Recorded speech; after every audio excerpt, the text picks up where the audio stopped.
এই জগৎটা হচ্ছে কর্মজগৎ। রামচন্দ্র যখন এসছেন, ভগবান রামচন্দ্র, তার বউ নিয়ে কেউ পালিয়ে গেছে, তিনি নিজেকে আশীর্বাদ করলেই তো হয়ে যেত, হলো না তো।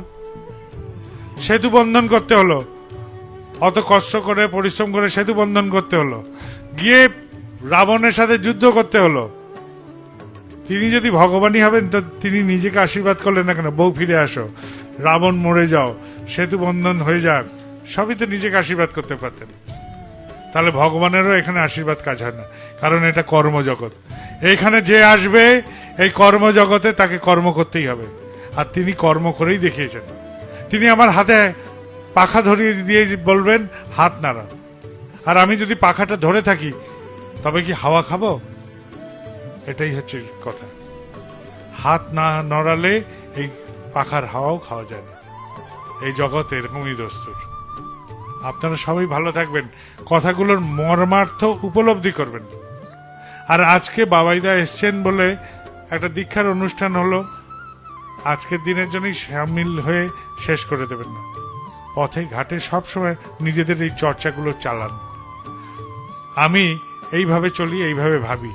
আমাকে যদি কেউ বলতো এখানে এক ভগবান আছেন যিনি তোমার মাথায় হাত ছুঁয়ে দিলে সব হয়ে যায়, আমি যেতাম না তার কাছে, একদম যেতাম না। এরকম ভগবানের পাল্লায় আমি পড়তামই না। আমি পড়তাম সেই ভগবানের পাল্লায় যিনি বলতেন যে তোকে আমি কর্ম শিখিয়ে দিচ্ছি কিভাবে চলতে হবে, আমি সেই ভগবানের কাছে যেতাম।